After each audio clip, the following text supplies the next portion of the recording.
नमस्कार दोस्तों, जय श्री राम। तो आज की वीडियो में हम बात करेंगे कि आखिर एकादशी पर तुलसी के ऐसे कौन से उपाय हैं जो हमारा घर पैसों से भर सकते हैं। साथ ही हमारी जितनी भी परेशानियां होती है वो भी अपने आप ही खत्म हो जाती है। मान्यता अनुसार साल भर में 24 एकादशी पड़ती हैं, जिनमें निर्जला एकादशी, जया एकादशी, मोक्षदा एकादशी, पापमोचनी एकादशी, आमल की एकादशी, मोहिनी एकादशी और अपरा एकादशी आदि शामिल हैं। इन्हीं में से एक है देवशयनी एकादशी। यह वह एकादशी है जिसमें भगवान विष्णु शयन कक्ष में चले जाते हैं और 4 महीनों तक निद्रा में रहते हैं। इसी के साथ चातुर्मास की शुरुआत भी हो जाती है।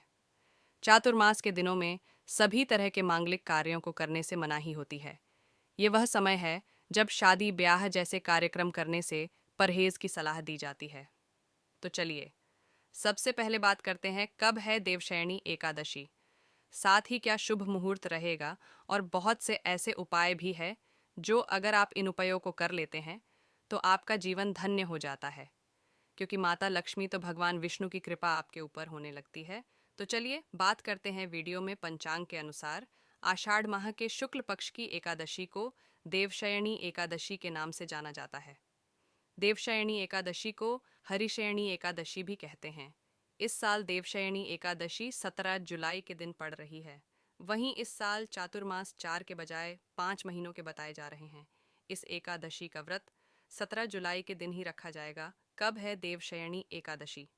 देवशयनी एकादशी पर तुलसी उपाय करना बेहद शुभ और लाभकारी माना जाता है। तुलसी के पौधे की विशेष धार्मिक मान्यता होती है और तुलसी को तुलसी माता कहकर संबोधित किया जाता है। धार्मिक मान्यताओं के आधार पर तुलसी भगवान विष्णु की प्रिय होती हैं और एकादशी पर तुलसी पूजा करने पर स्वयं भगवान विष्णु प्रसन्न होते हैं। माना जाता है कि एकादशी की पूजा में तुलसी के समक्ष घी या दीपक जलाना शुभ होता है। इस दिन 11 बार तुलसी की परिक्रमा करने पर जीवन में खुशहाली के योग बनते हैं। पूजा के भोग में तुलसी का इस्तेमाल किया जा सकता है। भगवान विष्णु का अभिषेक करें। भगवान विष्णु को शयन कराने के पूर्व खीर, पीले फल और पीले रंगी मिठाई का भोग लगाएं।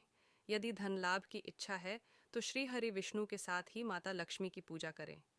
इस दिन शाम को तुलसी माता के सामने गाय के घी का दीपक जलाएं और उन्हें प्रणाम करें। ध्यान रखें कि माता तुलसी को जल अर्पित नहीं करना है। पीपल में श्री विष्णु का वास होता है, इसलिए पीपल में जल अर्पित करें। पंजीरी में तुलसी दल तोड़कर डाले जा सकते हैं। तुलसी माता पर लाल चुनरी डालना शुभ होता है। इससे दाम्पत्य जीवन बेहतर होता है। एक राजा के राज्य में बरसात नहीं हो रही थी। सारे लोग बहुत परेशान थे और अपनी परेशानी लेकर राजा के पास पहुंचे। हर तरफ अकाल था। ऐसी दशा में राजा ने भगवान विष्णु की पूजा की, देवशयनी एकादशी का व्रत रखा।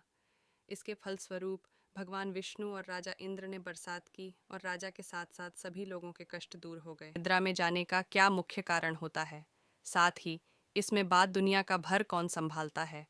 देवशयनी एकादशी का व्रत करने से मनोकामना पूर्ण होती है। भगवान विष्णु के शयन पर जाने से पूर्व ले लेना चाहिए आशीर्वाद। देवउठनी एकादशी तक बंद रहेंगे सभी तरह के शुभ कार्य। देवशयनी एकादशी को हरिशयनी एकादशी, पद्मा एकादशी, पद्मनाभा एकादशी नाम से भी जाना जाता है। इस दिन से भगवान विष्णु पाताल में राजा बलि के यहाँ शयन के लिए जाते हैं 4 मास तक। पिछला हाँ शयन करने के बाद वह देवउठनी एकादशी यानी कार्तिक शुक्ल की एकादशी को लौटते हैं। भगवान के शयन काल में जाने के कारण किसी तरह के शुभ कार्य नहीं किए जाते हैं। गृहस्थ लोगों के लिए चातुर्मास नियम लग जाता है। भगवान विष्णु के सोने से पहले उनका आशीर्वाद पाने के लिए देवशयनी एकादशी व्रत और पूजा जरूर करना चाहिए। इन 4 महीनों में धार्मिक कार्य अधिक से अधिक करना चाहिए ताकि जीवन में सकंट से बचा जा सके। विष्णु पुराण के अनुसार भगवान हरि ने वामन रूप में दैत्य बलि के यज्ञ में 3 पग दान के रूप में मांगे थे। भगवान ने पहले पग में संपूर्ण पृथ्वी, आकाश और सभी दिशाओं को नाप लिया। इसके बाद अगले पग में संपूर्ण स्वर्ग लोक ले लिया। प्रभु जैसे ही तीसरा पग बढ़ाने जा रहे थे कि दैत्य बलि ने उनके पैर पर अपना सिर रख दिया। इसे देखकर भगवान प्रसन्न होकर बलि को पाताल लोक का अधिपति बना दिया और तब उससे वर मांगने को कहा। बलि ने कहा कि भगवान आपको मेरे महल में हमेशा पिछला हना होगा।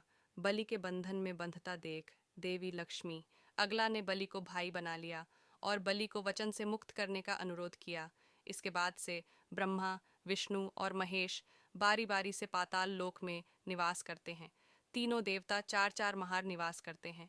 भगवान विष्णु देवशयनी एकादशी से देव उठानी एकादशी तक, शिव जी महाशिवरात्रि तक और ब्रह्मा जी शिवरात्रि से देवशयनी एकादशी तक निवास करते हैं। तो चलिए बात करते एकादशी की पूजा विधि और कैसे आपको पूजा पड़ का भरपूर फल मिल सकता है। देवशयनी एकादशी के दिन स्नान कर भगवान को आसन दें और षोडशोपचार पूजन करें। भगवान की पूजा में पीले वस्त्र और फूल के साथ पीले फल व मिष्ठान अर्पित करें। भगवान विष्णु की आरती करें और इसके बाद उनकी कथा सुनें। इसके बाद भगवान विष्णु के लिए शयन आसन लगा दें। इस आसन पर विष्णु जी को शयन कराएं और 4 माह तक उन्हें वहीं सोने दें। अब आगे हम बात करने वाले हैं, अगर आप एकादशी का व्रत करते हैं तो आपको क्या क्या फ़ायदे मिलने वाले हैं। क्योंकि अगर आप भी एकादशी का व्रत करते हैं, आपके जीवन में अनेक प्रकार के बदलाव मिलेंगे। देवशयनी एकादशी का व्रत और पूजा करने वाले मनुष्य की समस्त मनोकामनाएं पूरी होती हैं और उसके अनजाने में हुए पाप नष्ट होते हैं। साथ ही जब तक भगवान विष्णु शयन पर होते हैं, उनकी कृपा भक्तों पर बनी रहती है। इससे शयन काल के दौरान कोई अमंगल कार्य नहीं होता। आषाढ़ मास की एकादशी को देवशयनी एकादशी के नाम से जाना जाता है। इस तिथि को हरिशयनी एकादशी भी कहा गया है। हरिशयनी या देवशयनी एकादशी पर भगवान विष्णु शयन काल में चले जाते हैं और भगवान शिव इस समस्त संसार को संभालते हैं। देवशयनी पर कुछ उपाय करना भक्तों के लिए लाभदायक बताया गया है। उपाय करने से धन प्राप्ति होती है और संपन्नता बनी रहती है। हिंदू पंचांग के अनुसार इस वर्ष देवशयनी एकादशी 17 जुलाई के दिन पड़ रही है। कहा जाता है कि यह तिथि भगवान विष्णु और भगवान शिव के भक्तों के लिए बहुत अनुकूल है। इस तिथि को हरिशयनी एकादशी के नाम से भी जाना गया है। देवशयनी एकादशी या हरिशयनी एकादशी हर वर्ष आषाढ़ मास के शुक्ल पक्ष में मनाई जाती है। पौराणिक मान्यताओं के अनुसार इस तिथि से श्री हरिशय काल में चले जाते हैं। इस तिथि से अगले 4 महीनों तक शुभ कार्य नहीं किए जाते हैं। इस वर्ष 17 जुलाई से चातुर्मास प्रारंभ हो जाता है। देवशयनी एकादशी पर कुछ उपाय करना अत्यंत लाभदायक बताया गया है। कहा जाता है कि यह उपाय करने से भक्तों को भगवान विष्णु की कृपा। तो चलिए बात करते हैं कैसे करना है। सबसे पहले श्री हरि का अभिषेक। भगवान विष्णु की कृपा प्राप्ति से भक्तों का जीवन खुशहाल हो जाता है तथा उन्हें हर कार्य में सफलता मिलती है। देवशयनी एकादशी पर एक साफ शंख ले लें, फिर उसमें जल भरकर दक्षिणावर्ती दिशा में श्रीहरि का अभिषेक करें। ऐसा करना भक्तों के लिए लाभदायक बताया गया है। इस उपाय से जीवन में मिलेगी सफलता। किसी भी कार्य में सफलता पाने के लिए भगवान विष्णु की पूजा के बाद उन्हें खीर का भोग लगाएं। इसके साथ उन्हें पीले फल या पीले मिठाई अर्पित कीजिए। यह उपाय करने से सफलता मिलती है तथा सभी समस्याएं दूर हो जाती हैं। ऐसे होगा धन लाभ। एकादशी तिथि पर भगवान विष्णु के साथ देवी लक्ष्मी की पूजा करना फलदायक माना गया है। पिछला कहा जाता है कि देवशयनी एकादशी पर माता लक्ष्मी की पूजा से धन लाभ होता है। ऐसे होगी धन धान्य की प्राप्ति। हरिशयनी एकादशी पर भगवान विष्णु का अभिषेक गाय के कच्चे दूध से कीजिए। इसके साथ दूध केसर जरूर मिलाएं।